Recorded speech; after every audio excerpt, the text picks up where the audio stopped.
That's been a really transformational development during COVID, and I very much hope the Honourable Lady can join me in congratulating the Chancellor on the work that he's done. Let's go back to Liz Summer-Roberts. Liz. Nonetheless, I'm sure for those families, £20 would make a lot of difference. Nonetheless, last week I presented a bill to devolve the management of the Crown Estate and our natural resources in Wales to Wales. Scotland gained these powers in 2017, and now they're reaping the benefits of green offshore wind revolution. I'm sure he's aware that the value of the Crown Estate's remaining seabed assets, which include those in Wales, has more than doubled over the past year to more than £4 billion. Does the Secretary of State for Wales agree with me that Wales deserves equal treatment with Scotland as regards control over our natural resources? Well, thanks, Mr. Speaker. We, of course, can confirm that I have conversations with the Crown Estates, their developments off the, or their proposals as far as offshore floating wind off the West Wales coast, I think are extremely welcome. Where I think that I am in some form of disagreement with her, and she won't be remotely surprised by this, is that in order to achieve success in the renewable sector, somehow we always have to go back to powers and further devolution. Of all of the conversations that I've had with industries, sectors, individuals, voters, you name them, across the whole of the last 18 months, and including and in particular the Senate elections, not one single person urged me to follow the route that the Honourable Lady has just set out. Of course they urge us to pursue our renewables agenda. That's what we're doing it. We're doing it as far as we can as a UK-wide endeavour, because that is a way that we'll get to our targets the quickest. Question number 10. Thank you, Mr. Speaker. UK Government's Vaccine Task Force has been the foundation of the success of our COVID-19 vaccines programme. The research, development, acquisition, manufacture, payment and UK-wide distribution supported by UK Armed Forces has demonstrated beyond doubt the value of our United Kingdom. Susan. Thank you, Mr. Speaker. Can my right honourable friend give an indication of just how many vaccines the UK Government has now supplied to the Welsh Government and the NHS in Wales so they can continue to roll out this triumphant United Kingdom achievement where I'm reliably told my constituency in Dudley Borough are leading the way? Very grateful for the Honourable Lady's question. To date, UK Government has delivered over 3.8 million doses of vaccine to Welsh Government, free of charge, as absolutely should be the case. And I think that of all of the many examples that we could stand here and list about the strength of the Union, the value of the Union, and where it has been such a reassuring force in the last 16 months, it is the success of this UK-wide vaccine programme is probably the best example that we can ever turn to. And I'm very grateful for the fact given an opportunity to say so again. Question 11, Mr. Speaker. Mr. Speaker, we work very closely with the Department for Transport and share the view that the safety of staff at the DVLA is paramount. And that is why the DFT has implemented weekly COVID testing for everyone, hired more than 30 new cleaners and installed thermal imaging cameras to carry out temperature checks on all people entering the building. Thank you, Mr. Speaker. I'm glad to hear that the Minister is so in touch with the DVLA, but can I enlighten him on an issue? A staff rep at DVLA has been subjected to a tirade of online abuse for standing up for colleague safety. Much of this abuse has been shared on social media accounts of some DVLA managers. The DVLA are refusing to remove an online petition which includes threats to the safety of this rep. So will the Minister join me in condemning this abuse and also encourage, in his conversation with the Department of Transport colleagues, to not only distance themselves from this abuse, but to ensure that the DVLA remove all the abusive contact immediately? Well, Mr. Speaker, I'm not aware of the specific examples, but I'm happy to join the Honourable Lady in condemning all kinds of online abuse against absolutely anyone. I've been the victim of online abuse myself. I'm sure the Honourable Lady has. I assume that most of us have, and I would never ever support the abuse of anyone online, whatever their views or their position in some form of industrial dispute. I would just gently point out, though, that there are 60,000 items received by the DVLA every day which have to be dealt with in person. Many of them are coming from the most vulnerable members of society, so I hope, notwithstanding the issues around online abuse, that the PCSU will quickly draw this dispute to a close. Let's go to Caroline Hanson. Thank you, Mr. Speaker. Question 12. Mr. Speaker, investment is central to the UK's government's mission to level up the UK economy. And last year, Wales attracted 5% of all inward investment projects into the UK, creating over 1,500 new jobs, safeguarding almost 7,000. And this strong performance will be boosted by the Welsh Trade and Investment Hub in T. William Morgan, which I was pleased to be able to visit last week. Mr. Speaker, and I thank my honourable friend for his answer. Visitor destinations in Wales, like Eastbourne, are set for an unprecedented staycation summer this year. But to secure the long-term recovery of the sector and to remain internationally competitive, fully realise the power of the visitor economy, the 5% VAT cut is key. Would he make representations to the Treasury to that effect? Mr. Speaker, I think the 5% cut in VAT for the hospitality industry has been a boost to tourism businesses across the whole of the United Kingdom, including in Eastbourne, and certainly it has benefited many of the businesses which I have had the pleasure to visit in Wales, such as the Slate Museum at Llanberis, the Zipwire at Pentrin, or the Surf Snowdonia at Dolgarrog. There are fantastic opportunities to go on holiday to North Wales, South Wales and even to Eastbourne as a result of the cut in VAT, and I hope honourable members will take advantage this summer. Shadow Minister Gerald Jones. Thank you very much, Mr. Speaker. The Welsh Labour Government's business support funding has been a lifeline to so many Welsh companies throughout the pandemic. Indeed, there are businesses that have been able to stay afloat solely because of the emergency grants and loans that they have received.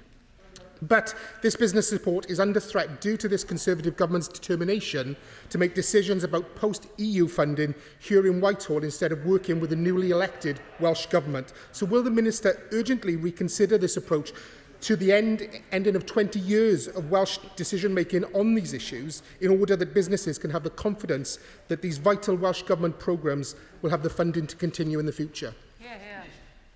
Well, Mr. Speaker, I welcome the point made by the honourable gentleman, because it is absolutely true that the £3 billion which the UK government gave in support to businesses in Wales has been hugely beneficial and ensured that those businesses survived, along with the £8.6 billion extra which the UK government delivered to the Welsh Assembly government. And I think that that commitment, those billions of pounds, demonstrate the enormous commitment of the UK government towards Wales, and I can assure him that the new Shared Prosperity Fund and the Levelling Up funds will continue to support Welsh businesses, and of course we look forward to working with Welsh Government to ensure those funds are well spent.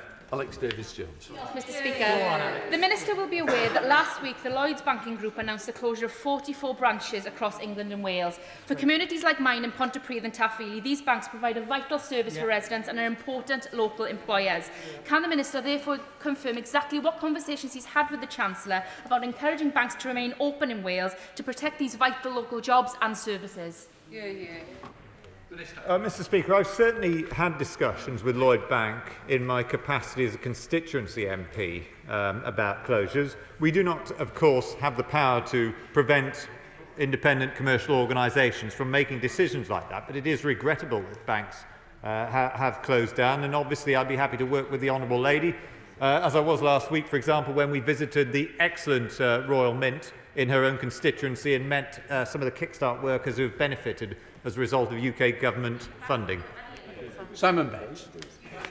Speaker, with its World Heritage Site, the Llangollen Canal and the Steam Railway, tourism is vital for jobs and investment in Clwyd South. Would the Minister agree that the Labour Welsh Government's plans for a tourism tax would be disastrous for the hospitality industry in Wales, particularly as we just come out of the COVID pandemic? Mr. Speaker, I absolutely agree with my honourable friend, and I look forward, I hope, to an invitation to visit his constituency at some point in the future to see some of these superb tourist attractions that are there. And I do agree with him. The UK government has shown its commitment to the tourism industry by cutting VAT down to 5%. The Welsh Labour government want to implement a tax on the tourism industry at a time when it is at its most fragile. The UK government will always want to level up the economy. Welsh Labour will always want to levy taxes. Wendy Chamberlain. Question 17, Mr. Speaker. Mr. Speaker, I have regular discussions with Welsh Government and the Business Secretary on a wide range of subjects, such as the impact of legislation on Wales. This bill will ensure that any unnecessary and unclear barriers imposed on accessing professions, both for overseas qualified professionals and UK nationals, including those in Wales, seeking to become qualified, are removed. Wendy Chamberlain. Thank you, Mr Speaker. Now, the bill allows the Secretary of State to exercise powers concurrently over areas where Welsh ministers normally exercise power. Right. Would the Minister therefore agree that the devolved administrations should be able to revoke these measures if they decide it is necessary in the future? Well, Mr Speaker, the UK Government has shown its commitment to devolution on numerous occasions, and it's always willing to work with the Welsh and Scottish and Northern Irish administrations. But at the end of the day, this bill is about ensuring that people, highly qualified professionals in her own constituency, are able to work anywhere in the United Kingdom, and I would have thought that that is something that she would support. Ruth Jones. Question 18, Mr Speaker. Minister. Mr Speaker, I recently had the pleasure of visiting the Mordelis Tidal Energy and Pembroke Dock Marine Initiative, both of which are part of the growth deals. And later this year, we will bring forward a net zero strategy and hold an auction for up to 12 gigawatts of renewable energy funding. Ruth Jones. Thank you, Mr Speaker. The newly re-elected Welsh Labour Government has wasted no time in getting to work and is committed to building greener homes, hospitals and schools, which will develop new green jobs in a radical transition to a zero-carbon Wales.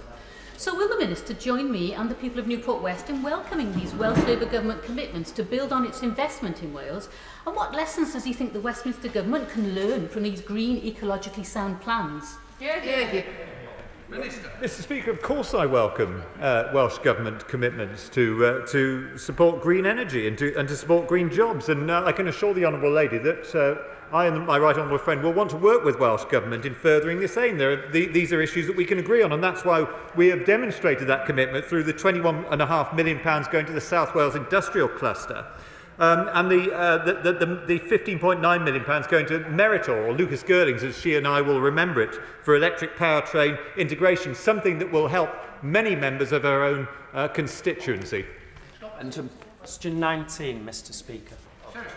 Thank you very much, Mr Speaker. I've recently been corresponding with the Archbishop of Canterbury regarding the Bishop of St David's ill-advised and divisive comments on Twitter. I'm sure we all agree that our religious leaders should promote tolerance and inclusiveness, and I'm pleased that the Church in Wales has apologised for the Bishop's intemperate language. Thank you, Mr Speaker. I'm very supportive of the actions taken by the Secretary of State involving the Bishop of St David. But does he agree with me that this issue of intolerance towards those who hold conservative views is becoming more widespread throughout academia and public life, and that we need concerted efforts to address this?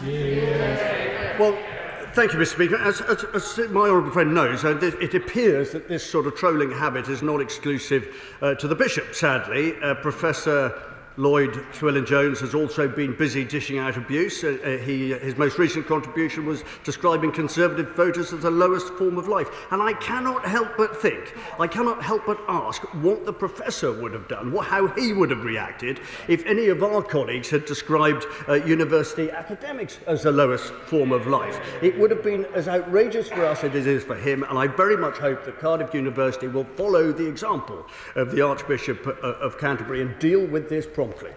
Chris Elmore. Number 20, sir. Thank you, Mr Speaker. We've committed £2 billion to Network Rail for the current control period. Close to £60 million has been committed to upgrade Cardiff Central Station, £76 million to electrify the Severn Tunnel. More locally, the Cambrian and Wrexham-Bidston lines, stations in Bow Street and St Clears are also set to receive additional funding. Chris Elmore. Mr Speaker, in a previous answer, the Secretary of State said that the UK Government's priority was investment.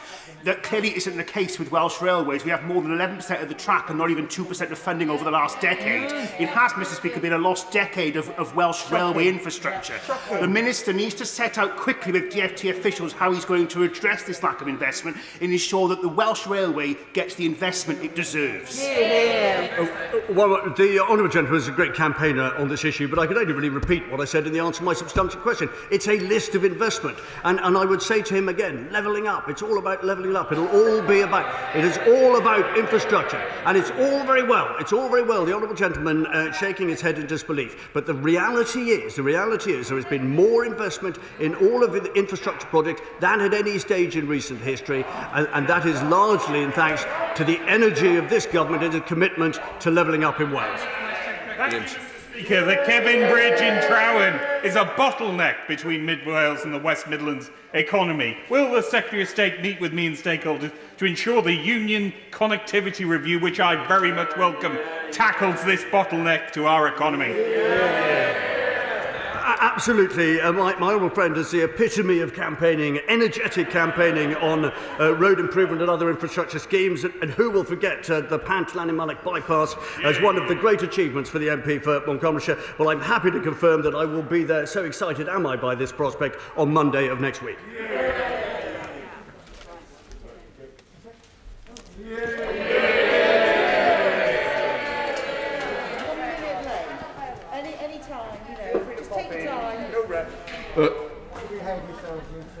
Before we move to Prime Minister's questions, I would like to pay tribute to a member of my staff who is retiring today from the House of Commons after 28 years' service. Ian Davis, who took part in his final Speaker's procession earlier, joined the House service in October 1993, having served in the Army across the world for 24 years, which included the overseeing of a field hospital in northern Saudi Arabia during the First Gulf War. On his retirement as Band Sergeant Major in the Scots Guards, Ian, a gifted musician who plays the French horn and violin, came to the Commons to be a senior doorkeeper around the chamber. He joined Speaker Michael Martin's team in my office in 2001 as the train bearer, which is how he is dressed today before the promotion to the Assistant Secretary to the Speaker in 2011, which is the role he has held until now. Ian's military discipline, his can-do attitude, his friendship, his sense of humour, expertise will be sorely missed by my team and particularly by me. I've got to say, it's not an easy job to become Speaker, but the one thing that was easy for me was knowing that Ian Davis was there to advise me and the Speaker's Secretary on the way that we've gone. And I cannot thank Ian enough for the support and the help that he's given me personally, as well as the office. And of course, Ian was in the Scots Guards, so was his father, so he's got a great history in serving this country. After 52 years of public service and MBE for services to Parliament, Ian, I would like to wish you all the best and a very happy retirement with Linda back home on the Isle of Wight. The Isle of Wight's gain is the Commons' loss. Thank you for everything, Ian. Well done. Thanks, Ian.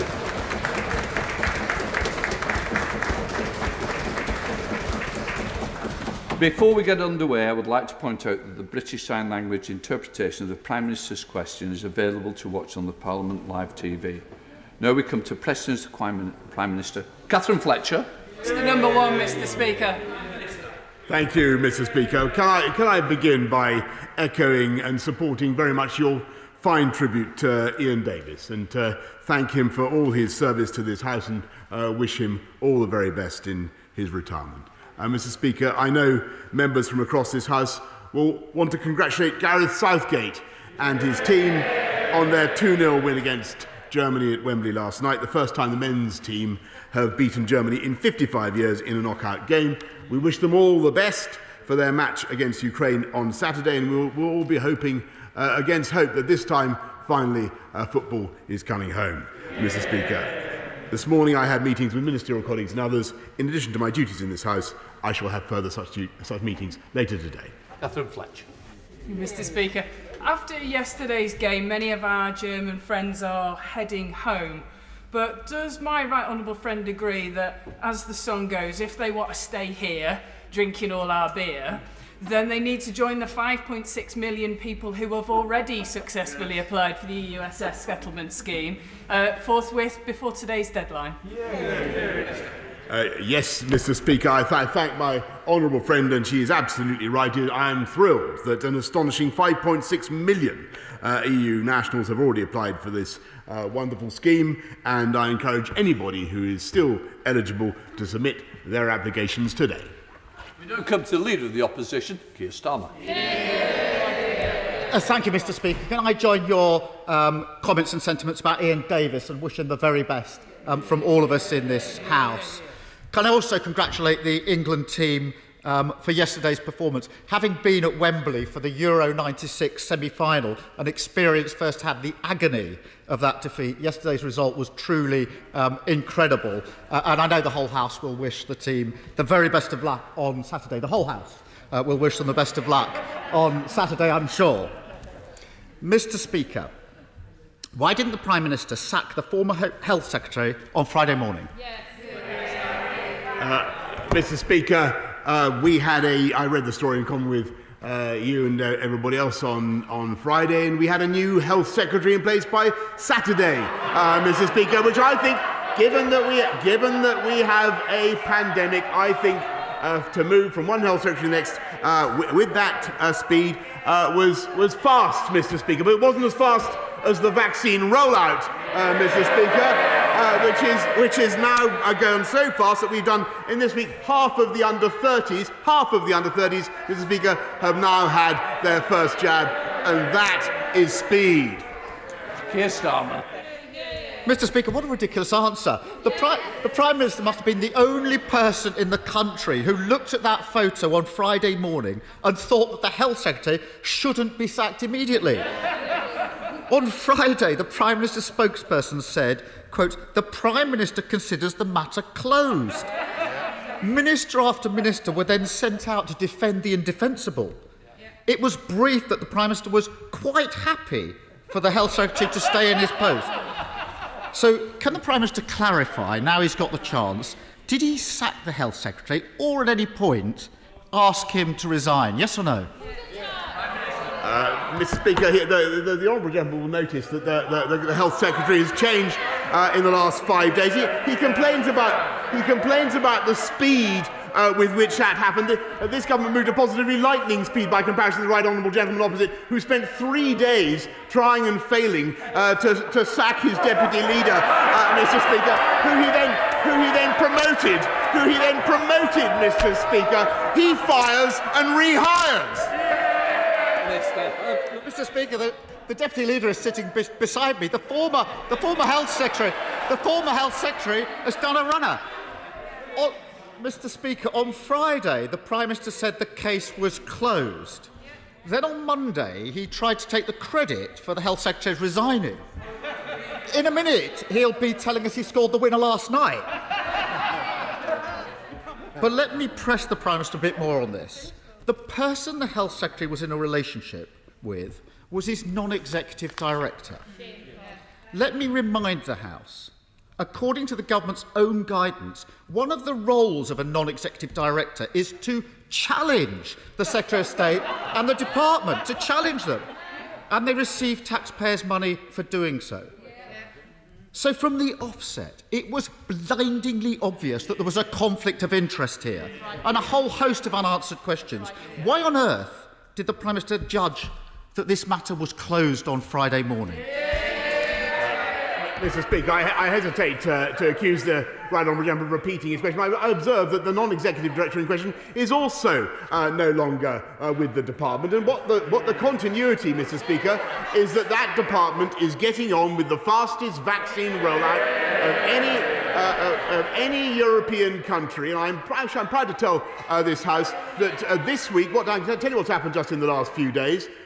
This country has actually overtaken Israel in the proportion of people we have vaccinated, Mr. Speaker. And I think he might pay tribute to the Health Department for that achievement. Yes, Starmer. So, Mr. Speaker, let me get this right. The Prime Minister was happy to keep a Health Secretary in place during the pandemic, who he not only thought was absolutely hopeless, but he also knew had broken the rules and was in a relationship with somebody he was employing at taxpayers' expense. It doesn't sound like case closed to me. And I know the Prime Minister is keen to sweep this under the carpet. But let me tell the Prime Minister why this matters. Millions of people made huge and very difficult sacrifices to follow the rules that his Health Secretary had introduced. Prime Minister, take the case of Ollie Beebe. I'm sorry, you might want to listen.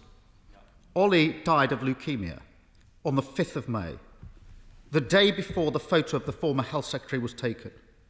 Ollie died, like so many other people in this pandemic, with his family and friends unable to spend time with him. When he was in hospital, he begged to see his family. But following the rules, only one member of his family was allowed to see him. His mum said, "I'm livid. We did everything we were told to do. And the man who made the rules didn't. How can that be right?" So I asked the Prime Minister again, how could he possibly think this matter was closed on Friday morning? Mr. Speaker, we all share the grief and the pain of Ollie and his family and millions of people up and down the country who have endured the privations that this country has been through in order to get the coronavirus pandemic under control. And that is why we had a change of Health Secretary the day after the story appeared, Mr. Speaker. And that is why, actually, what we are doing as a government, instead of focusing on stuff going on within the Westminster bubble, we are focusing on rolling out that vaccine, those vaccines at a rate that will make sure that people like Ollie and his family do not have to suffer in the future. And I'm proud to say, as a result of the efforts made by the NHS, by the Department of Health, by July the 19th, we will have vaccinated everybody. Every adult over 18 will have received one jab, and everybody over 40 will have received 2 jabs, Mr. Speaker. That is the priority of this government, and quite right too. Mr. Speaker, I can hardly think that the Prime Minister thinks it's appropriate, in response to a question about Ollie, to suggest that this is, in his words, the Westminster bubble. The Westminster bubble, in answer to that question, Prime Minister? Before Prime Minister's questions this morning, I spoke to Ollie's mum about the awful circumstances that she and her family have been through. She told me, Prime Minister, that every day she watched the press conferences, every day they were on, and she hung on to every word that Government Minister said, so that she would know what her family could and couldn't do. Yeah. And then they followed the rules. Yeah. This is not the Westminster bubble. Yeah. She told me that for her and her family, this case isn't closed. Yeah. And she speaks for millions of people. Ask the Prime Minister to withdraw that when he gets up. Withdraw that when he gets up. It's the wrong response to Ollie's case.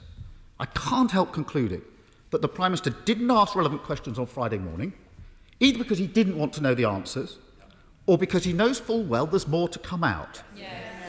Well, then, he says nonsense. So I asked the Prime Minister, in response to his muttered nonsense, when he declared the case closed on Friday morning, had he asked the Health Secretary if he'd broken any other rules? Yes or no? Mr. Speaker, let me be absolutely clear with the right honourable gentleman, and I think the whole House and the whole country can see that we have a new Health Secretary in place, and have had one since the day after the stories appeared, and that was entirely right, and that was the right response to the situation. And he is, of course, he's right in what he says about the sacrifice made by families up and down the land. But the best response, in my view, to their grief and their pain and the sufferings that they have endured is to get on with a new Health Secretary, which is what we have, and with all the energy and application that we have, to roll out those vaccines and allow the people of this country to work forwards towards Freedom Day, which I devoutly hope will come on July the 19th. And never let it be forgotten, Mr. Speaker, that if we'd followed the advice of the right honourable gentleman, that would not be possible, because it was under his proposals that we would have stayed in the European Medicines Agency and been unable to deliver the vaccine rollout at all. Mr. Speaker, I really think that having failed to sack the former Health Secretary, he really is trying to take credit now for the fact that we've got a new Health Secretary. So, Mr. Speaker, well, it wouldn't be there if the Prime Minister had his way. The matter was closed. So, Mr. Speaker, it's no questions asked by the Prime Minister on Friday and no questions answered today. Yeah. There's a pattern here. Yeah. When Dominic Cummings broke the rules by driving to Barnard Castle, the Prime Minister backed him. Yeah. When the Housing Secretary unlawfully approved a £1 billion property deal for a Tory donor, the Prime Minister backed him. When the Home Secretary broke the Ministerial Code, the Prime Minister backed her. And when the Health Secretary broke COVID rules, the Prime Minister tried and wanted to back him too. Every time it's the same old story. Isn't it the case, Mr Speaker, that while the British people are doing everything asked of them, it's one rule for them and another rule for everybody else? Mr Speaker, there was a new Health Secretary the following day, Mr Speaker, and the whole country can see that, and we are getting on with our agenda of vaccinating the population of this country through the energy and application of the new Secretary of State for Health and the Department of Health. And I thank them and I congratulate them. And it's as a result of that vaccine rollout, Mr Speaker, which, as I say, would have been impeded, fatally impeded, had we followed the policies of the party opposite. That we're able now we have a higher wall of vaccination than virtually any other country in the world, and we are able to proceed with our cautious but we hope irreversible unlocking of the UK economy, with the result, Mr Speaker, that growth is up to levels we haven't seen since last July. Jobs are up, and he calls for us to act faster in removing cabinet ministers, Mr Speaker. It took him 3 days, as I say, to give her three new jobs. Shadow Chancellor of the Duchy of Lancaster, a shadow Secretary of State for the future of work. We create jobs, Mr Speaker. He creates non-jobs. He dithers, we deliver. Jacob Young. Thank you, Mr Speaker. The steel industry is an asset of national strategic importance. Not just my words, but the words of the Prime Minister. And I know he means it because when Grable went into administration, this government supported British Steel until a new buyer was found. British Steel still employ more than 800 people in Redcar and Cleveland and more than 3,000 people in Scunthorpe. So can I ask the Prime Minister, in light of the TRA's recommendations to the Trade Secretary, how will he ensure that steel remains a national strategic asset? My honourable friend is absolutely right to campaign for British Steel, and we have an ambitious plan to transform our country with better use of British Steel. As I said to the House a couple of weeks ago, there's a 7.6 million pipeline of steel waiting to be bought over the next decade. And as for the recommendations of the Trade Remedies Authority, the government is considering them, and the Department for International Trade will update the House later today. Leader of the SNP, Ian Blackford. Yeah. Thank you, Mr Speaker. And can I join you in wishing Ian Davis all the best for his retirement and thank him for the service that he's given to the Scots Guards in this House. He has truly been a friend and a sane voice to give guidance to those of us on these benches when we've needed it, and I thank him very much for that. Can I congratulate England for their victory last night, and of course wish them all the best in the tournament ahead. Of course, they've done well. They've won most of their matches, with the exception of the game against Scotland, where, of course, they even failed to score a goal. No luck. Mr Speaker, in July 2019, this Prime Minister gave an unequivocal guarantee to EU nationals living in the UK. The Prime Minister said they will have an absolute certainty for the right to live and remain. Less than 2 years later, hundreds of thousands of EU nationals have been left in limbo, including thousands of children. While the settlement scheme deadline falls today, we know there are hundreds of thousands of unprocessed cases. It is simply unacceptable, Mr Speaker, that their rights will be diminished by the failures of this government. Will the Prime Minister honour his word, give certainty, scrap the disastrous settled status deadline before we face another Tory Windrush?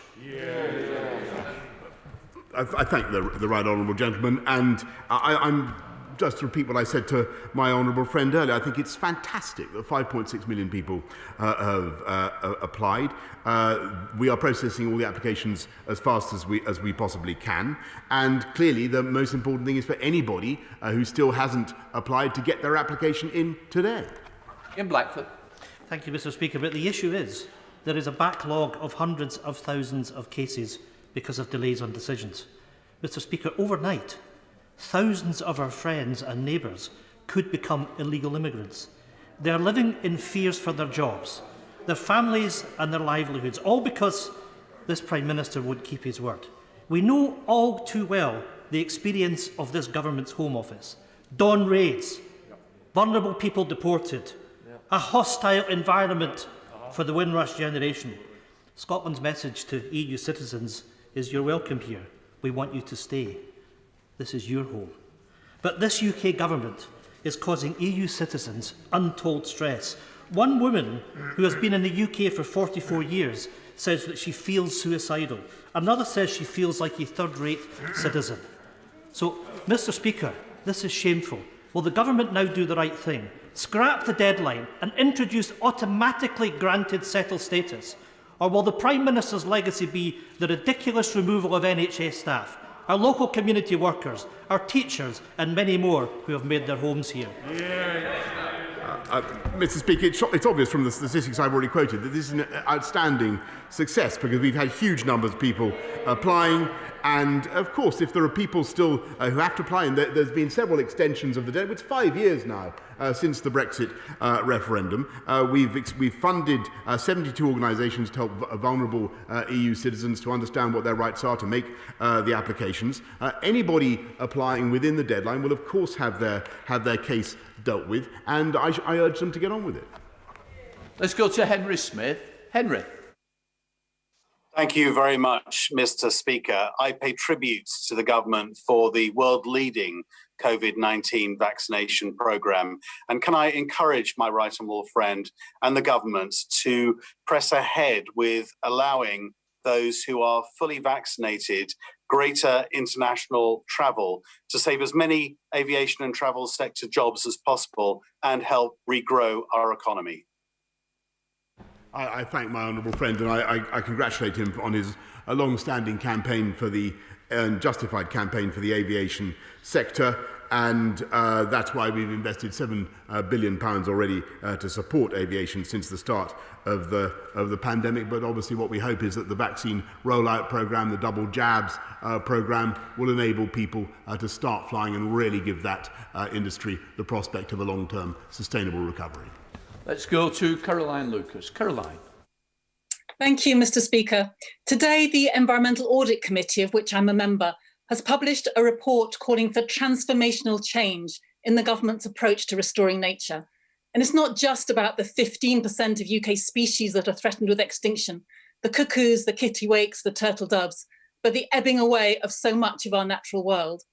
The Conservative chair of our committee says that government policies too often remain, and I quote, grandiose statements lacking teeth and devoid of effective delivery mechanisms. So I want to ask the Prime Minister something very specific. Will he look again at the government amendment to the Environment Bill that refers only to measures to further the objective of halting species decline, rather than actually meeting that objective? A one-word change from furthering to meeting would make a world of difference by introducing the legally binding target to halt biodiversity loss by 2030 that his government has promised. So will he do it? Will he make that change? Yes or no? Mr. Speaker, this government is committed not just to halting, but to reversing biodiversity loss, not just in this country, but around the world. And she can see that from the conclusions of the G7 summit and everything that the government does to promote biodiversity across our country. Thank you, Mr. Speaker. Over the last few years, we've seen the proliferation of hate speech, harmful content, anti-vaccine conspiracy theories on social media. In response, the government has published its world-leading draft online safety bill. Can the Prime Minister say when Parliament will be given the opportunity to start the scrutiny of that draft bill? Prime Minister. The bill has been published in draft form, and a pre-legislative scrutiny will start as soon as a joint committee has been established. And I'm given to understand from my right honourable friend, the Chief Whip, that my right honourable friend may be in a position to serve with advantage in the scrutiny of that bill. Catherine McKinnon. Thank you. We all know that great sport starts at the grassroots, whether that's football or swimming, and we all need help and encouragement to live healthier lives post-pandemic. Yet since last March, over 400 leisure and fitness facilities have permanently closed, including our much-loved swimming pool in West Denton, and many thousands more are under threat. So will the Prime Minister do two things about that today? Expand and extend the National Leisure Recovery Fund to fund these much-needed facilities, and back Newcastle's bid for the Outer West Leisure Centre from the Levelling Up Fund. Everybody deserves a chance to live a healthier life and one day perhaps to play or swim for their country. Well, I thank the honourable lady, because I think that it was a great question, and she's absolutely right to champion grassroots sport and what it can do for young people and for the health of this country. I certainly hope that the centre she champions will be successful in the Levelling Up Fund, but obviously I can't control that myself. She must make that case herself. But I'm wishing her every possible good fortune. The topmost. Thank you, Mr. Speaker. In Rochester, we are incredibly proud of our long-standing creative arts community and the contribution it makes to the Medway towns. So it has come as a huge blow that the Board of Directors at the University of Creative Arts have decided to close the Rochester campus after its 135-year history in the town, having inspired some of our most successful artists and designers, such as Dame Zandra Rhodes, Karen Millen and Tracy Emin. Does my right honourable friend agree that the university's plan to close the site at such a difficult time for the sector will be detrimental to our levelling up agenda locally, but also to the opportunities for so many working class kids in Medway, for who this campus has always provided an instrumental route into further and higher education? I thank my honourable friend. She's right to campaign for higher education, particularly in her constituency. And I know that she's been engaged with university leaders on the ground in Rochester, and I'm sure that they will have listened carefully to what she has to say. Thank you very much, Mr. Speaker. On Friday, I visited David McCutcheon, the Chief Executive of Bullet Express, which is a haulage firm in the Baillieston area of my constituency. Everybody in this House knows that there have been huge problems with a shortage of HGV drivers in this country, and that's only been compounded further by Brexit. So I've got a simple question for the Prime Minister. Why can't we add HGV drivers to the UK shortage occupation list? Mr. Speaker, I'll certainly look at what he's proposing, but I think the most important thing is to get our entire workforce back at work, and there are currently millions of people still on furlough, and of course there are labour shortages at the moment, but we need to get people back into work, and that's why we've got to continue to roll out the vaccines in the way that we are. Let's go to Sir Gurry Street. Gurry. Thank you, Mr. Speaker. My right honourable friend will be aware that the counties of Cornwall, Devon, Somerset and Dorset have come together to form the Great South West to generate regional growth and prosperity in much the same way as the Midland Engine and the Northern Powerhouse. It has the support of all local authorities, LEPs and the business community, but we've now been waiting for recognition from government for well over 3 years, and frustration, Mr. Speaker, is reaching fever pitch. Can my right honourable friend please look into this matter and give us the green light so we can help the government achieve its objectives of sustainable growth, prosperity and jobs? Mr. Speaker, I'm a passionate supporter of the Greater South West and the prospects that it brings. But I understand also that my right honourable friend has met the Minister for Regional Growth and Local Government to discuss these proposals, and I look forward to hearing their outcome. Let's go to Christina Rees. Christina. Thank you, Mr. Speaker. Many of my constituents have been angered by the treatment of DVLA staff and the disgraceful harassment of PCS union rep Sarah Evans. With cases rising significantly in South Wales in the third wave of the pandemic, why does the Prime Minister feel it is so acceptable for the DVLA to have returned over 450 staff to their Swansea site, contrary to government advice, as some of them can and have been working effectively and safely from home? Mr. Speaker, as I understand it, rates of infection and disease have been declining at the DVLA site, and I hope very much that everybody there can return to work in the normal way as soon as possible. Tom Randall. Mr. Speaker, the High Street's had a bit of a difficult time lately, and Gedlings have been no exception. But Gedling Borough Council's Levelling Up Fund bid will help to kickstart High Street regeneration, improve Arnold Town Centre, and encourage healthy travel in Netherfield. So will my right honourable friend join me in thanking the council officers at Gedling Borough Council, particularly Mike Hill and Joel Davis, who have put the bid together. And will he agree with me that this is a bid that can help to make Gedling an even better place to live, work and raise a family? Yes, Mr. Speaker, and I thank Mike Hill and Joel Davis for their efforts, and that's exactly, and I thank them also for what they're doing to call upon the Levelling Up Fund, which will indeed invest in infrastructure projects that improves life across the country, but in his constituency particularly. Let's go to Dr. Philippa Whitford. Philippa. Thanks very much, Mr. Speaker. Due to his failure to maintain strict border quarantine and delay in adding India to the red list, cases of the Delta variant are surging across the UK. As well as a marked regional variation, the biggest ongoing impact is on sectors such as hospitality, entertainment and aviation. So rather than starting to reduce financial support from tomorrow, will the Prime Minister agree to extend full furlough and business support beyond September, particularly for those geographical areas and businesses which are most affected? No, Mr. Speaker, because although the Delta variant is indeed seeded and growing in at least 74 countries around the world, including this one, this is the only country, or the country where the protection by immunity against the Delta variant is the highest and the strongest. And that's why we're going to continue with our cautious but irreversible roadmap, and I hope that it will command her support. Let's go to Peter Gibson. Peter. Thank you, Mr. Speaker. Can I thank my right honourable friend for all that he is doing to level up our country?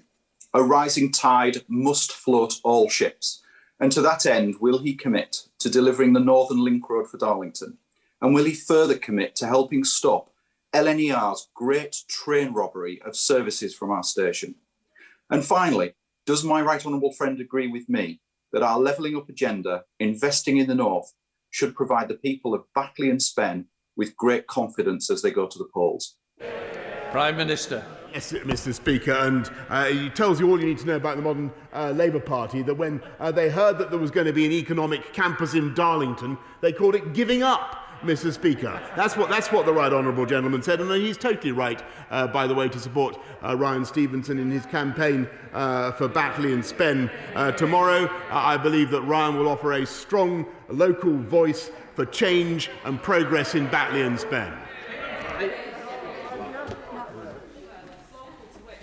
Thank you, Mr. Speaker. I'm sure the Prime Minister is delighted that the High Court in Belfast this morning upheld the government's view on the Northern Ireland Protocol.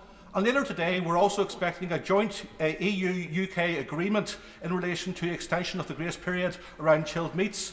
So, does the Prime Minister accept that today may well be a watershed, when we can stop talking about the protocol in constitutional and identity terms, but rather the UK and EU jointly work through the genuine problems to find pragmatic solutions?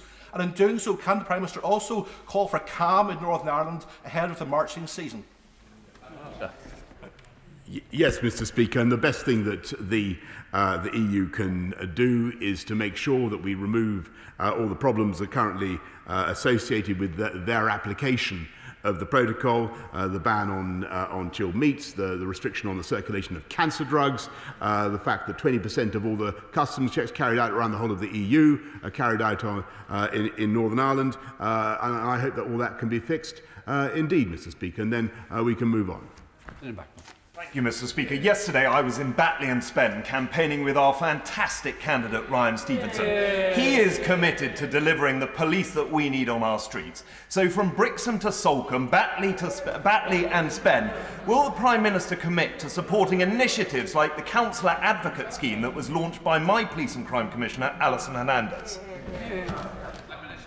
Yes, I'm a big fan of Alison Hernandez, Mr. Speaker, and I think she's doing absolutely the right thing. And to support her, we are, of course, increasing policing presence on the streets of the city. We're rolling up county lines drugs gangs, about a third of them that we've tackled so far. And we've also instituted tougher penalties for serious sexual and violent offenders, Mr. Speaker, which were opposed on a three-line whip by the party opposite.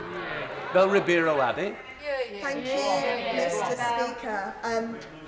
We're experiencing a knife crime epidemic in London, As much as 50 people have been killed by knife crime in our city, with a staggering 17 of these being young people and one of my own young constituents. I fear that we are going to see more and more people, young people in particular, needlessly lose their lives, and with the summer approaching, more and more violence on our streets. The Prime Minister is aware just how much youth services are important in the prevention of crime. So could he explain why his government has cut over 70% of youth services in the past decade? And will he pledge to do more for this city's young people, put his money where his mouth is, and reverse these disastrous cuts? Minister. Mr. Speaker, we invested in youth services and will continue to do so. But I think it's quite extraordinary that she continues to avoid the McCavity-like performance of the Mayor of London, who is totally failing to grip this, to reduce serious crime and to stop knife crime. There was a previous Mayor of London, Mr. Speaker, who got the murder rate down by 50% because we gripped it and we took responsibility in City Hall. I think it's shocking to see what Sadiq Khan is doing on this issue, but we will do everything we can to fill in the gap. Ian Paisley, final question. Thank you, Mr. Speaker, and can I refer to my registered interests and also associate all Northern Ireland members with the tribute you have made to Ian Davies today. Prime Minister, today the Belfast High Court has actually found that the protocol does conflict with the Act of Union, though does not break the law. That it has repealed aspects of the Act of Union, which is in direct contravention to the commitments that this government has actually made to the people of this kingdom. The Prime Minister will be aware that litigation is still ongoing in the High Court in England on a commercial case that could result in the loss of earnings claim of hundreds of millions of pounds by British businesses trading in Northern Ireland. Under Section 8 of the Withdrawal Agreement, the Parliament here is sovereign. The judgment today confirms that Parliament is sovereign. Prime Minister, you have a solid majority on your benches. Have you the will to now finish this job, to reverse the mistakes of the Northern Ireland Protocol, to seize the moment and to defend the Union and to unilaterally fix once and for all and put Northern Ireland out of its commercial, social and political misery? Minister.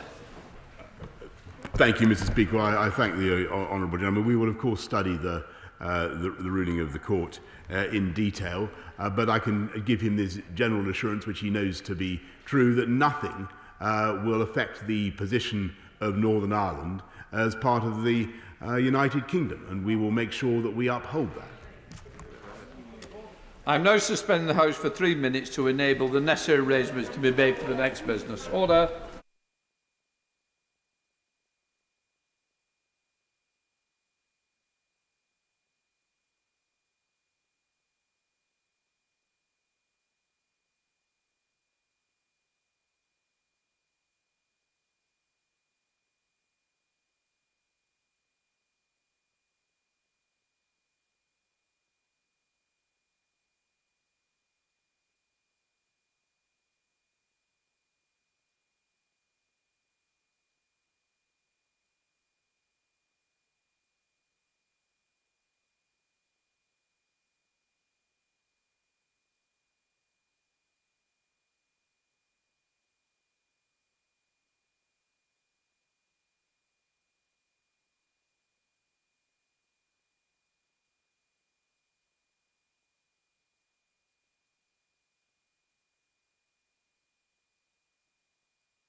Order! I call Kate Green to ask the urgent question. Sir Secretary of State. Thank you, Mr. Speaker. Will the Secretary of State make a statement on the impact of coronavirus on children and young people's attendance in education settings? Secretary. Mr. Speaker, I'm grateful to you for granting this urgent question. This government is absolutely focused on returning society back to normal as soon as possible, and that includes in our schools, colleges and right across the education sector. As I have made clear throughout this pandemic, it is my top priority to keep children in school. And indeed, as I speak today, it is the case that millions of children have been back in the classroom since March the 8th, learning with their friends and teachers. I'm sure the House will agree that's exactly where they belong. The vast majority of schools are open. 99.8% of state-funded schools were open on the 24th of June, benefiting children who have given up so much during this pandemic. Back in February, the Prime Minister set out an extensive roadmap, and that we need to continue to be careful now to complete this cautious but irreversible roadmap to freedom. We understand the frustration of parents and pupils who may feel like that they're being asked to isolate unnecessarily. As I have said throughout this pandemic, children are best off in schools. As we continue with our educational recovery, it is vital that absence is minimised as far as possible and that children and young people are attending school. So I'm looking carefully every day at how we manage the balance between safeguarding children's education and reducing the transmission of the virus. Because I know that there are still too many children having their education disrupted, no matter how good remote education is that they're receiving. The new Health Secretary and I have already discussed these matters, and I'm working with him across my department as well as with scientists and public health experts to take the next steps. But as this House is aware, some restrictions remain in place in schools. What I want to see is these restrictions, including bubbles, removed as quickly as possible, along with wider restrictions in society. I do not think it is acceptable that children should face greater restrictions over and above those of wider society, especially since they have given up so much to keep older generations safe over the last 18 months. Further steps will be taken to reduce the number of children who have to self-isolate, including looking at the outcomes of a daily contact testing trial, as we consider a new model for keeping children in schools and colleges. We constantly assess all available data, and we expect to be able to confirm plans to lift restrictions and bubbles as part of step 4. Once that decision has been made, we'll issue guidance immediately to schools. I would once again like to put on the record this government's sincere thanks to all teachers for their dedication and work at this time. My commitment to the House and to the children of Britain is that we open up wider society. We will stick, as we open it up, wider society up, we will stick to the principle that children's education and freedom comes first. Kate. Thank you for granting the urgent question, Mr. Speaker. Data published yesterday showed 375,000 children were out of school last week because of coronavirus. It's 9 weeks until the new academic year begins, but we have no idea what the Secretary of State plans to keep them in class. School leaders dread another last-minute announcement. They need time to put plans in place, and their staff also desperately need a break over the summer. The Secretary of State has briefed that the bubbles policy will be replaced with daily testing from September. Will testing take place in schools, and if so, what support will they receive to do it? Can you tell the House the results of the pilots in schools using regular testing instead of bubbles? What impact has this had on the number of coronavirus cases in the school community and the number of hours children and staff remain in class? And can he tell us why, if he believes he has a solution that will keep children safely in the classroom, he's waiting until September? What's he doing now to keep children in school before the summer holidays? Time and again, Labour's called for mitigations to keep children learning, including ventilation and nightingale classrooms. Why has this not happened? Can he clarify why he abandoned the policy of masks in schools when cases were rising and masks were still required in shops and indoor spaces? Will he share the scientific evidence that led to this decision? Can he confirm that children who have to isolate over the summer and can't attend the holiday activities and food programme will still receive free meals? And finally, Mr. Speaker, can he tell us when he expects to receive JCVI advice on vaccinating older children? Does he believe that they will begin receiving the vaccine before September? Mr. Speaker, Ministers' negligence in letting the Delta variant into our country is keeping hundreds of thousands of children out of the classroom. The Secretary of State must act now or make way for someone who will. Secretary of State. Thank you ever so much, Mr. Speaker. So in terms of daily contact testing, this is something that we've been running trials on. Public Health England have been running trials on. We expect for them to report back to the Department for Health and Social Care and ourselves in the coming weeks. But we are very clear that we want to sort of action to be taken, and that is why we very much want to see the lifting of more restrictions and the bubbles within schools as part of the next step. But as the Honourable Lady and yourself, Mr. Speaker, will appreciate, that this is a decision that has to be made across government as part of the next stage of our roadmap. But we'll, of course, be informing schools and keeping them up to date as to that progress in plenty of time before the start of the next term. But let us not forget, Mr. Speaker, it's the party opposite. It's the party opposite that deigns to give advice. I mean, their advice was to join the European Union vaccine programme. Well, where would that have got us, Mr. Speaker? The party opposite that said it wouldn't be possible for schools to be able to deliver testing right across all our schools and colleges, yet this is what we were able to do. And actually, is a party opposite that opposed children going back into the classroom and didn't actually support this government's efforts to ensure that children were able to get their education at the earliest possible stage. At every point, the party opposite has done everything that they can to frustrate and stop the opportunities of children being in school. Select Committee, Robert Hunt. Thank you, Mr. Speaker. I thank my right honourable friend for what he's doing to try and keep schools open. But we have 300,000 children being sent home. In addition, there are 93,500 children who are missing 50% of school or more, as identified by the Centre for Social Justice this week in a hard-hitting report. We are in danger of creating a generation of ghost children denied a proper chance to climb the education ladder of opportunity. So will my right honourable friend update the guidance, look to establish mobile testing units at school as soon as possible, even before September, so as to stop the need for children being sent home? And will he also set out a plan galvanising the forces of the department, local authorities and schools as to how these 100,000 ghost children are going to be returned to school properly so that we can bring their education back to life and we don't damage their life chances for decades to come?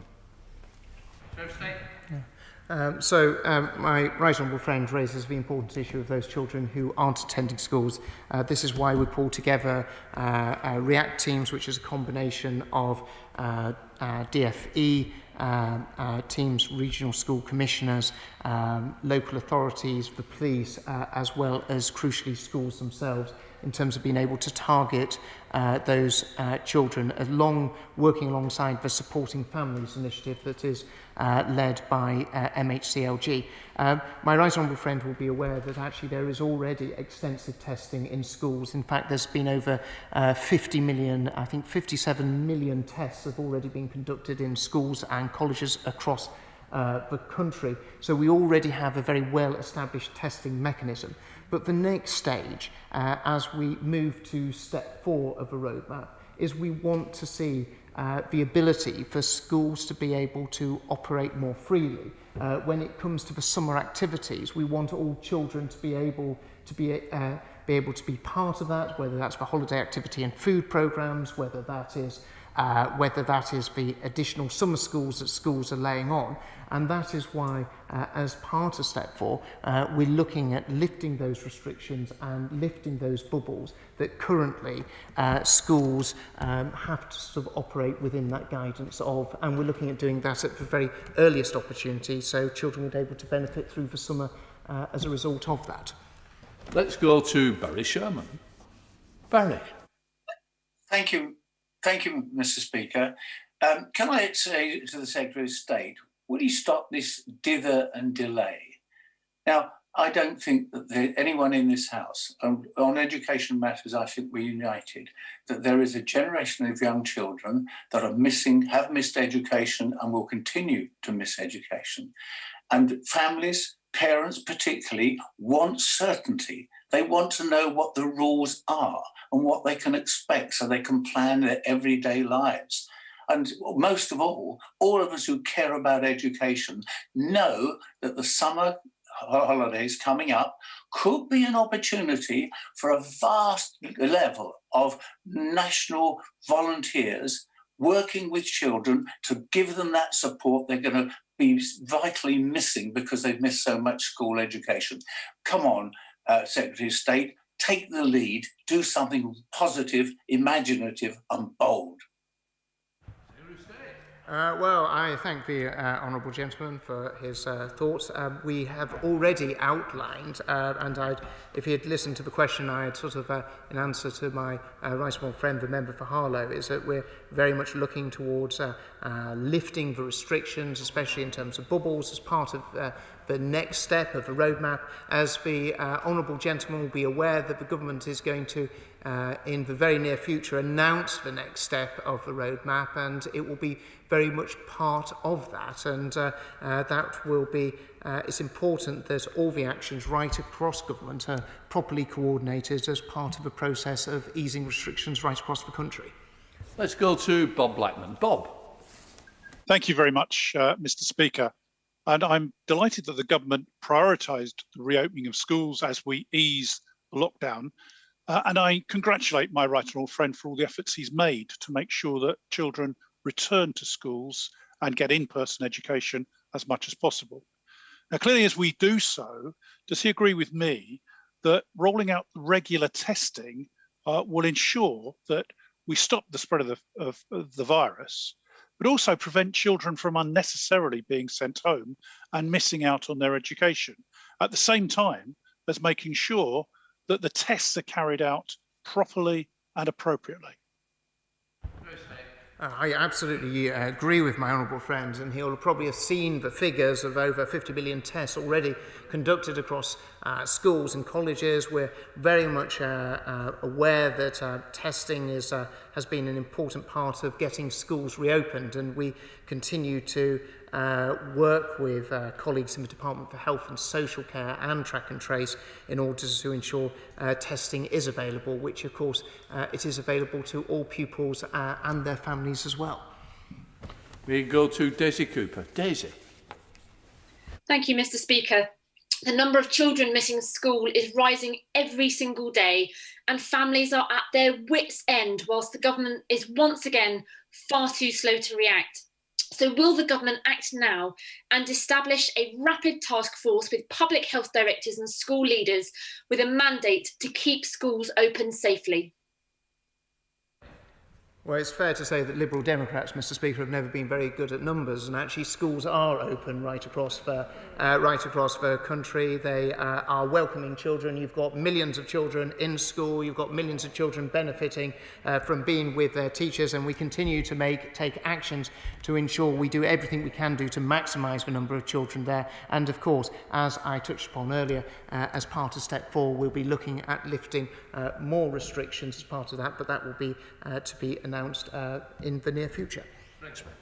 Thank you, Mr. Speaker. I very much welcome my right honourable friend's work to keep schools open and his ambition to see the end of the bubble system. But can I ask him to also look at a cohort of children who risk being caught up negatively by COVID guidance and restrictions, and that is children who are due to start primary school this September. I declare an interest that my own son is due to start school this September.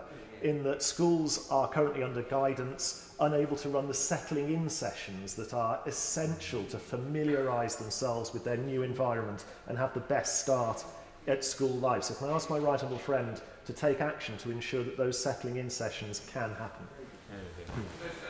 I will sort of share some of the guidance we've got, that there is flexibility for schools to be able to do, for those key transition years, to be able to do some level of familiarisation with those children, and I'll organise for my office to share that information with my honourable friend. Let's go to Tahir Ali. Tahir. Thank you, Mr. Speaker. We have seen the number of children self-isolating quadrupled during this month due to increase in cases of COVID. Due to this sharp rise, more children are now able to learn online from home, with the IT equipment and access to internet provided to schools by the government. Hundreds of families in my constituency of Birmingham Hall Green have benefited from this scheme. I'm now hearing that many of these devices have either been disabled or taken back by the schools. This impacts significantly on learning, especially those that are living in poverty. Mr. Speaker, it is important that access to IT equipment is not disrupted. Therefore, will the Secretary of State ensure that the children keep the laptops and only return them when they leave school at year 6 and 11? So the investment we made in terms of IT equipment is very much there to help pupils. While it is the property of a school, we very much want the schools to prioritise the use of those laptops to actually help children from the most disadvantaged backgrounds. And I will certainly take up his point and look at more detail as to whether there's more guidance and more, a stronger steer that we can give to schools to really emphasise that point. Let's go to Dr. Neil Hudson. Neil. Thank you, Mr. Speaker. We all know that the pandemic has caused many young people to miss out on vital learning experiences, and I welcome the government's recovery strategy to help them catch up. In Cumbria, we have unique outdoor education centres such as the Blencathra Centre and the Outward Bound Centres that offer life-affirming educational experiences, both as day and residential activities, offering young people a chance to benefit from some of the vital opportunities they've missed out upon. Does my right honourable friend agree that these centres can be a key part of the solution? And will he look into his department directly supporting and utilising these assets to achieve this educational recovery? Well, as part of step 3 of the roadmap, we made it absolutely,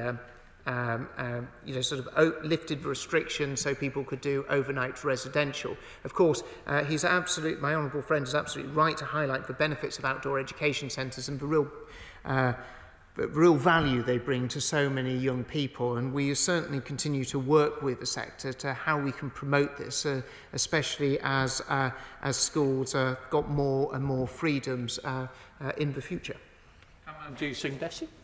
Thank you very much. Mr. Speaker, this government has consistently let down our children. In order to bring down case numbers and to reduce school closures, when the likes of me advocated for teachers to be vaccinated, or for there to be a circuit break during half-term last year, or for other sensible measures, we were ignored. Now, shockingly, given that 1 child in 20 was out of school last week and case numbers are still rising, will the Secretary of State commit to reviewing the use of the bubble system, and will he commit to implement the recommendations now rather than wait until the autumn? Well, I'll happily pass on a copy of Hansard to the honourable gentleman so he can reference what I'd said earlier on in the UQ. Speaker, I think the Secretary of State's right to push back on the Labour Party. I don't remember them being huge champions of getting schools back on March the 8th when we were campaigning so strongly for it, so their words are a little bit hollow now. Can I just ask the Secretary of State, though, he's clearly, I think, indicating where he wants to go on getting rid of bubbles. I'm not really sure, though, why we can't do it now, because we're going to then cause a huge problem for the rest of term. We're not going to give a lot of time for teachers and schools to prepare for the autumn. But what I really wanted to ask him was about testing. Given that we have now vaccinated all of those adults at risk of being seriously ill from COVID, is he really suggesting, given that COVID is going to be endemic, that for the rest of time we're going to be testing our school children on a regular basis? I think we need to move back to normal. Once we've protected everyone who's vulnerable to COVID, and children are not largely, we need to get back to normal, not ensuring our children have to be continuously tested for the entirety of their school careers. My right honourable friend raises a very interesting and thoughtful point, and we do want to see schools return to normality, and we don't want children to feel as if there is an extra layer of things that they have to do that we as adults don't have to do. And I think that is very important. Testing has been an incredibly important tool as part of the armoury to get schools back, especially in March the 8th, where we saw the mass return of schools. But we do keep this under review. We're looking at, we obviously take advice in terms of scientific advice from the Department for Health and Social Care and Public Health England, and of course other scientific bodies. But we are looking at this continuously, but we have found it a useful tool. But actually, much longer term, do I see testing as something that we expect children to continuously do, always in the future? No, I don't. And I ideally want to move away from that at the earliest and most realistic possible stage. My old friend pointed out there is a risk, as things stand, that children may have to isolate and stay at home when they should be taking part in the holiday activities and food programme over the summer. Can the Secretary of State give an assurance that whatever happens, children who are entitled to access food support over the summer will still be able to do that? I can absolutely assure the right honourable gentleman that that's the case. We will be looking to ensure that obviously the Department for Work and Pensions has its COVID support fund that is available for local authorities to provide free school meals.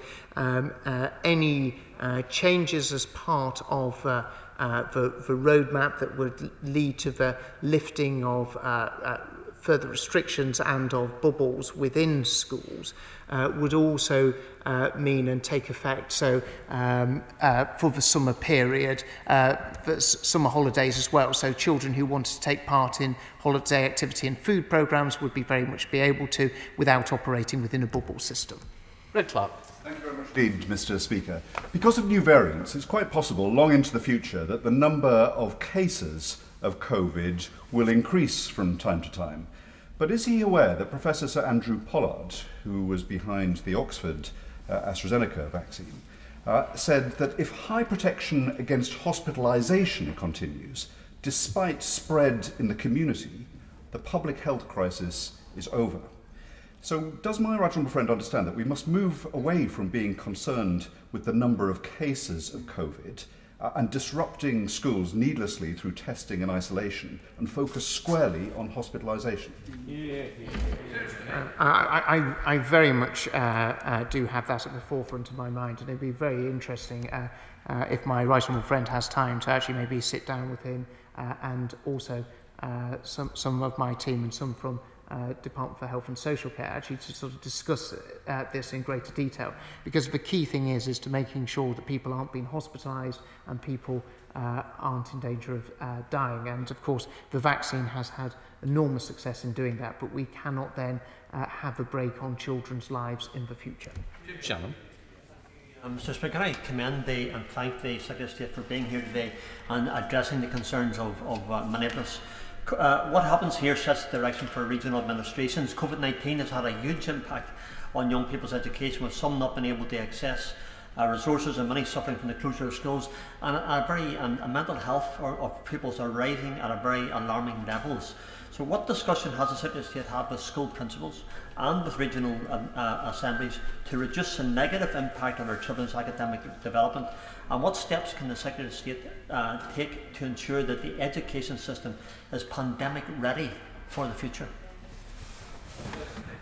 Well, we have always, at all stages, done as much as possible to work with all devolved administrations right across the United Kingdom, and will continue to do, whether that's to do with issues to do with mental health, whether that is to do with awarding of grades, or whether that is to do with education recovery. And if I could just take the opportunity, Mr. Speaker, just to put on the record my thanks for work that I had the opportunity to do with Peter Weir, who was the Minister for Education in Northern Ireland, who we had a very close working relationship, and very appreciative of all the work he undertook for the children and students in Northern Ireland in his time as Minister.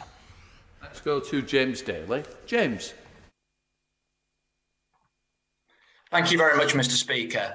The Metropolitan Borough of Bury currently has over 2,000 children self-isolating, negatively impacting their social, emotional and educational development. I welcome and recognise my honourable friend's commitment to keeping children in school, but does my right honourable friend, and I'm sure he does, recognise and agree that we cannot allow this situation to continue? Surely we must learn to live with COVID-19 and remove the requirements for school bubbles, together with the current policy of self-isolation at the earliest opportunity. Well, Mr. Speaker, we're very much wanting to go down that course of easing restrictions and ensuring, as we come out of this pandemic, is that children are one of the greatest beneficiaries. So my honourable friends and my minds are very much in the same place. Let's go to Siobhan McDonough. Siobhan. Thank you, Mr. Speaker. Children in the most disadvantaged areas are almost twice as likely to be those self-isolating, like Year 6 at St Mark's Primary in my constituency. But they are also likely to be on the wrong side of the digital divide, with 23 pupils at St Mark's still without the kit and connectivity required to log in and learn from home when isolating. With every click widening the attainment gap, will the Secretary of State today back my campaign to ensure every child entitled to free school meals has access to data and a device at home? Well, this is, Mr. Speaker, is very much why we invested hundreds of millions of pounds in the rollout of 1.3 million devices to be able to support schools, but most importantly, to be able to support children, such as the Honourable Lady set out. Let's go to Caroline Notes. Caroline. Thank you, Mr. Speaker. Can my right honourable friend reassure me, as we look to both the 19th of July and the end of the summer term, that there can be no question of a return to bubbles and self-isolation when children return in the autumn? Well, Mr. Speaker, I don't want to be preempting the decision of cross-government in terms of the next stage, but our direction is very clear about lifting the restrictions and ensuring that children are not in a situation where they have to bubble, very much part of the course of this roadmap. And of course, we'd be very much expecting that children would not be facing that in September, as my right honourable friend has asked. Let's go to Caroline Lucas. Caroline. Thank you, Mr. Speaker. The Secretary of State says his priority is to keep children in school, yet hundreds of thousands of them are missing yet more precious time in the classroom, as well as important end-of-term rituals, and families are angry and desperate. But for many months, organisations like the Health and Safety Executive and the Royal Society of Medicine have been saying that to protect our children, one of the basic things that needs to be done is to ensure better ventilation in all classrooms.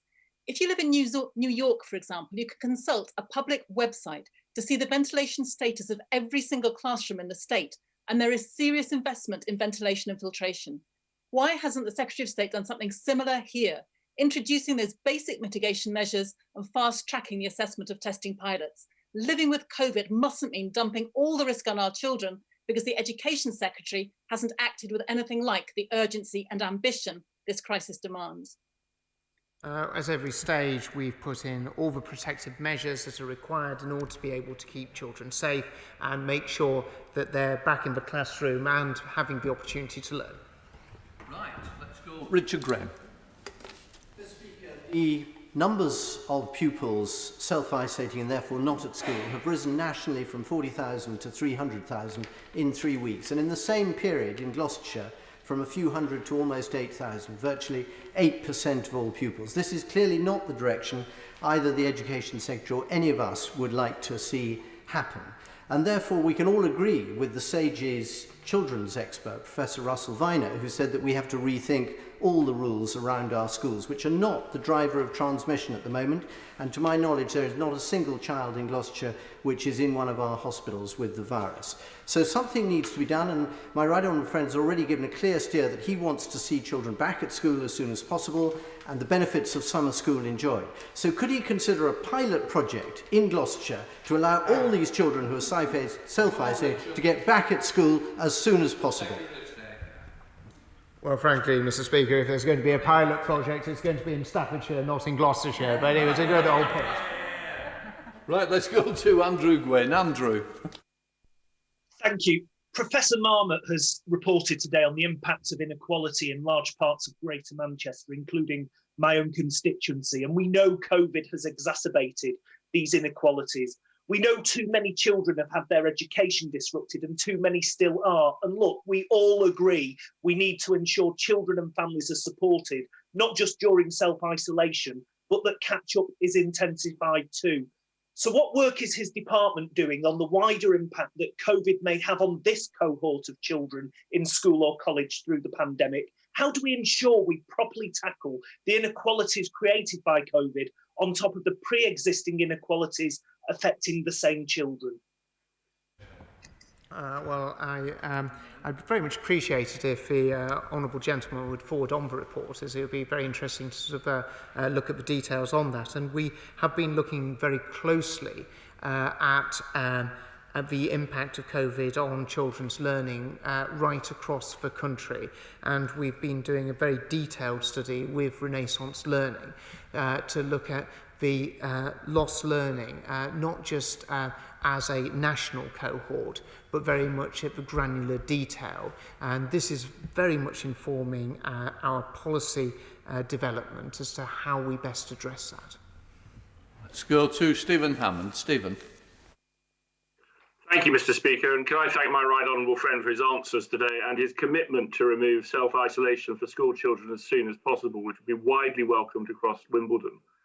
Can I ask him to say what exactly, and can he reassure me what the government is doing to ensure that disabled children get the support they need at home when they have been self-isolating and unable to attend school? Well, we very much expect that the education to be delivered for all children remotely, whether they are in a mainstream school, special school or alternative provision. And we work with the sector to ensure that that happens, including the provision of IT equipment and devices, which is so critical for all schools to be able to deliver that. Mr. Speaker, we remember the appalling handling of the free school meals debacle over Christmas, where this government and football players had to, sorry, this opposition and football players had to try and force government to do the right thing. My constituents in Ilford South, amongst some of the poorest in certain super output wards, are concerned, extremely concerned, that their holiday activity and food programme has not been guaranteed if they are going to be at home self-isolating. Would the Secretary of State please be crystal clear that nobody will go without food this summer? Yeah. Well, the honourable gentleman probably actually heard my answer to his colleague earlier on, and of course the DWP scheme is there to ensure and support children who are in receipt of free school meals over the summer period. The Holiday Activity and Food Programme is an extensive scheme across local authorities right across the country. I think this is an excellent scheme, and we want to see all children to be able to take part in it because of the benefit not just of food, but as importantly, activity as well that's part of that scheme. Thank you, Mr. Speaker. I welcome my right honourable friend's commitment to end bubbles. Last week, some 74%, I think it was, of children who were isolating in England were doing so not because they caught COVID, but because someone in their bubble had done so. This puts a huge strain on them and their parents as well. So with that in mind, between now and terminus date, will my right honourable friend consider accelerating the rapid testing programme to ensure that we're seeing less self-isolating in children? Well, we always continue to work with Department for Health and Social Care in terms of testing and being able to sort of maximise that out so that actually we're able to catch people with COVID at home so they're not in a position of infecting their friends at school and also their teachers. Russian Narali. Russian. Thank you, Mr. Speaker. With nearly 400,000 children and young people out of school just last week from COVID-related reasons, the government's failures to secure our borders against the Delta variant has demonstrated the damage it's doing to children and their future. And given those failures and the incompetence, frankly, of the Secretary of State over the last year in getting a grip and supporting school children, isn't it time that he worked with the Chancellor to get the funding that's needed for catch-up, as was recommended by the former catch-up czar, Sir Kevin Collins? There's a shortfall of £13.6 billion. Isn't it time that that money was provided so that children don't continue to suffer because of the mistakes of his government? Well, the Honourable Lady seems to be blissfully unaware that we've already invested over £3 billion in terms of supporting children to be able to catch up in our schools. We'll continue to work closely, as she requested, with the Treasury, as we have been doing as we approach the spending review, to see what further action is needed in order to be able to support our children. Thank you, Mr. Speaker. Last week, 375,000 pupils were off school through self-isolation, and there has been a 40% increase in antidepressants being prescribed to under 17-year-olds. Given that children are extremely unlikely to suffer serious ill health as a result of catching COVID, and given the damage being done to their education and their mental health, isn't it time we stopped this self-isolation madness and get all pupils back in the classroom where they belong? Well, I think my right honourable friend raises a really important issue in terms of children's mental health, and this is why we've been so concerned to put in interventions in place to be able to support children, as well as those who work in schools and colleges, with their mental health at this incredibly difficult time. And actually the best way of helping children and all people with all staff is with their mental health is actually having schools functioning as normally as possible. And that's why we've always been clear that when we're in a position to be able to remove those restrictions, to be able to make those changes and actually make it easier for schools to operate as normally as possible, we will always take those steps at the earliest possible stage. Christian Matheson. Mr. Speaker, my constituent Stephen sums up the frustrations of parents and pupils when he tells me that his boy is now home again for a third time because somebody has tested positive in his school, even though they make him wear a mask. 10 days isolation, he's tested negative on a PCR test plus 2 tests a week, and asks how he can justify 40,000 people hugging each other at Wembley, but his son can't see his friends. And the effect on pupils was raised by my constituent Joe, who teaches and who has seen the mental health effects that the Secretary of State has just referred to. What additional support will be put in place to support Joe and the pupils he supports in this mental health crisis? Well, the honourable member is probably aware that both the Department for Health and Social Care and ourselves have outlined packages of support for schools in terms of boosting mental health support, including having training so that there are mental health those who trained to deal with mental health issues in all our schools right across the country. The honourable gentleman is probably also aware of the comments I made earlier about the lifting of restrictions and the removal of bubbles, which is the next steps that we very much want to take as part of the next step of the roadmap. But it has to be done in line with the broader changes and the unlocking of our country that is part of the roadmap. Thank you, Mr. Speaker. And getting children back into school without having to self-isolate can't come soon enough, as there is no substitute for learning and attainment and keeping children in face-to-face education. But can my right honourable friend confirm that keeping children in an educational setting, whenever it is safe to do so, remains his priority? My honourable friend's so right. The number one priority in all of this, whether it was the rollout of the mass testing across all schools, whether it was the restrictions and the sort of levels of safety that we had to put into schools, has all been designed about getting children into schools for the maximum amount of time to ensure that they're in front of a teacher with their friends and having the very best classroom experience. And as we move out of this crisis, of course, we want to lift as many of those restrictions as possible and actually liberate schools to be able to operate in the best possible way for themselves. Thank you, Mr. Speaker. Does the Secretary of State agree with me that the government's failure to get border controls in place has enabled the Delta variant to take hold in the UK, forcing children out of classrooms and away from their friends? Well, at every stage, Mr. Speaker, the government has been one of the first ones to act in order to be able to keep this country safe. It was one of the first countries in Europe to impose travel restrictions on India as a result of the Delta variant, and I know that the new Secretary of State for Health and Social Care and the Transport Secretary, as well as the Prime Minister, take that responsibility incredibly seriously. Thank you, Mr. Speaker. Can I welcome my right honourable friend's comments today? I have recently just finished a 10-day period of self-isolation following someone in my office testing positive for COVID. However, the flatmate of the person was able to go about their daily lives in a normal way using the government's daily testing trial. Surely, as we learn to live with COVID, it is time to move quickly to a more nuanced approach that does not endlessly interrupt children's education, as it cannot be right to have learning continuously disrupted by unnecessary self-isolation. Well, there's nothing I can really disagree with my honourable friend, so I best just go and sit down, hadn't I, Mr. Speaker? Thank you, Mr. Speaker. Too many school children across my constituency of Blaydon have faced disadvantage from being out of school under the current arrangements.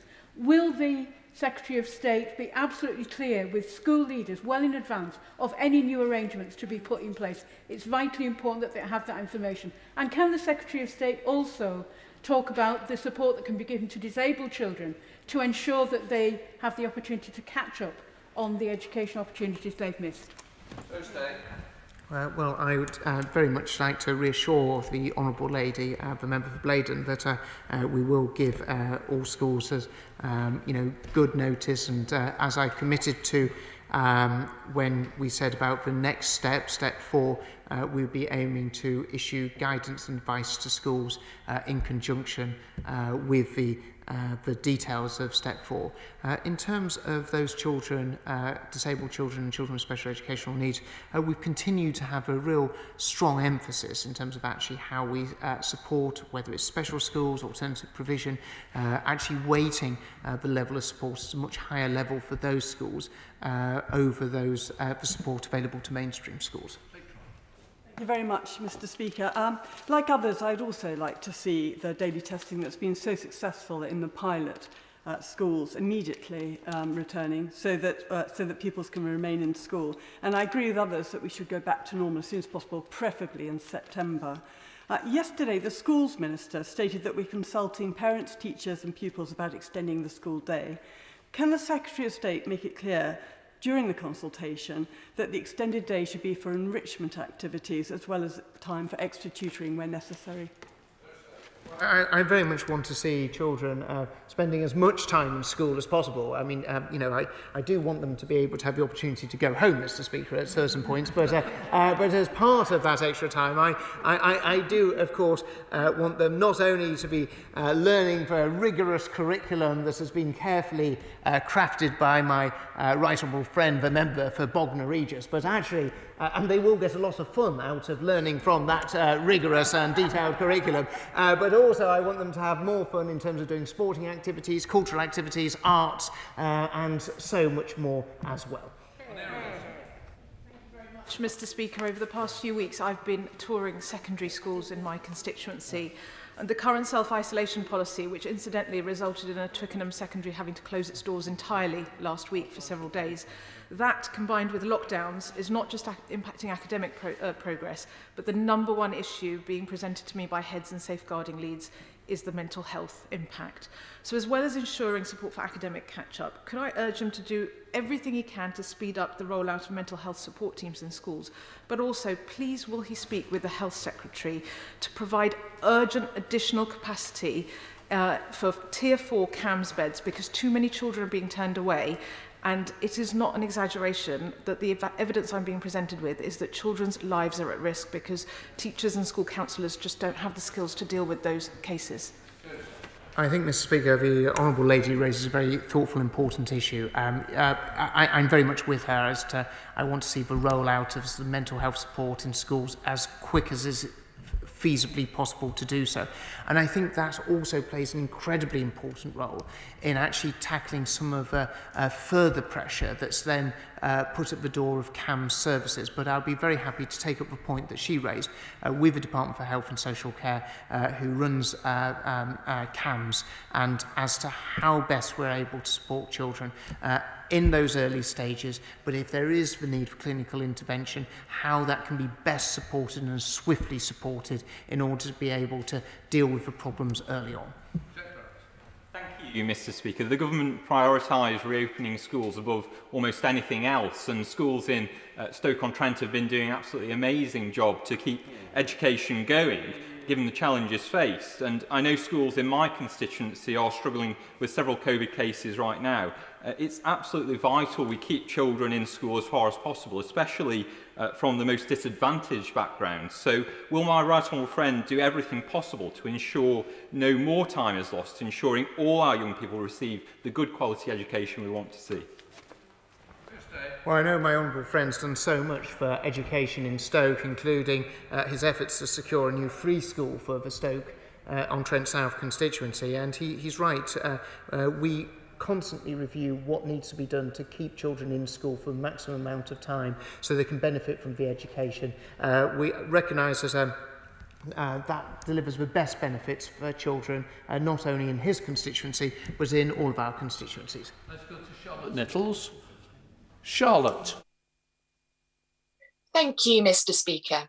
Teachers and school staff in Warrington North have moved heaven and earth over the last 18 months to try to support the education and welfare of our town's young people in the face of last-minute, changing and often contradictory guidance. Nowhere is this more the case than in SEND educational settings, especially as testing can be traumatic or indeed impossible for some children with special needs.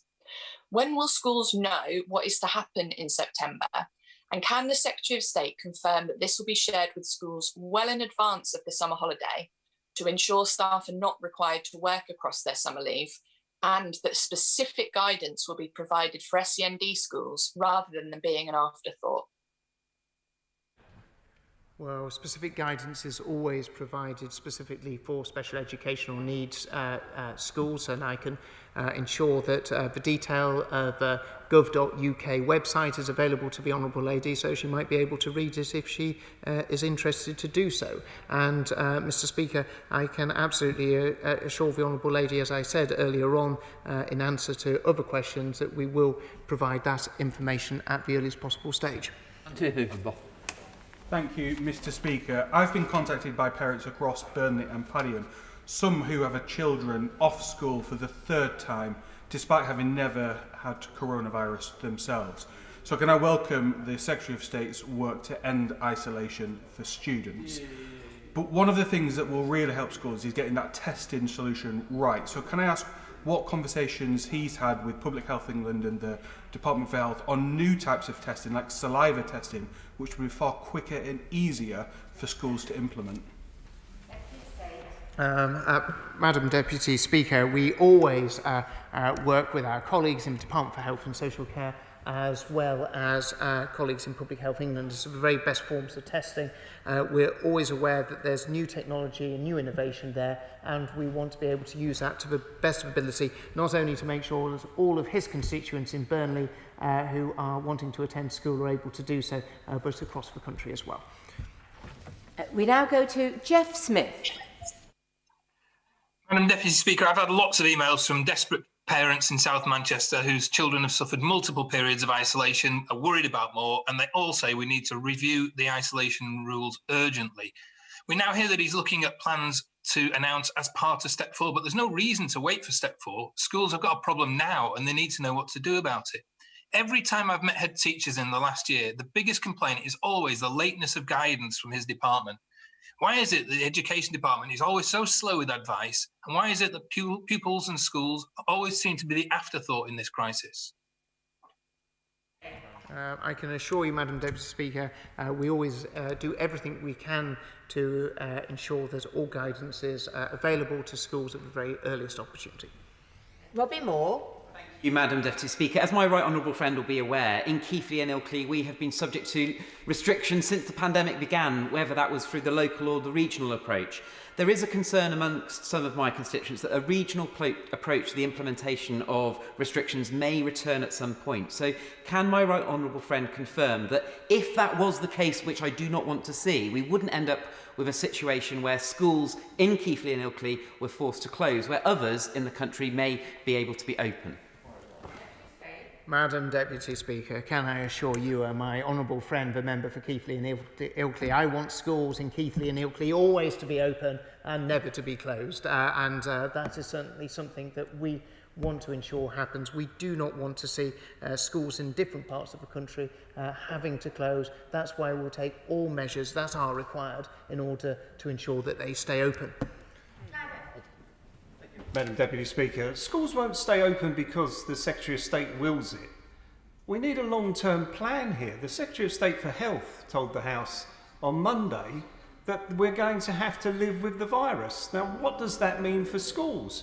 Where's the plan for improved ventilation, for Nightingale classrooms, so that children can socially distance within schools and not have to be sent home in bubbles? The virus is not going away. Where's the plan?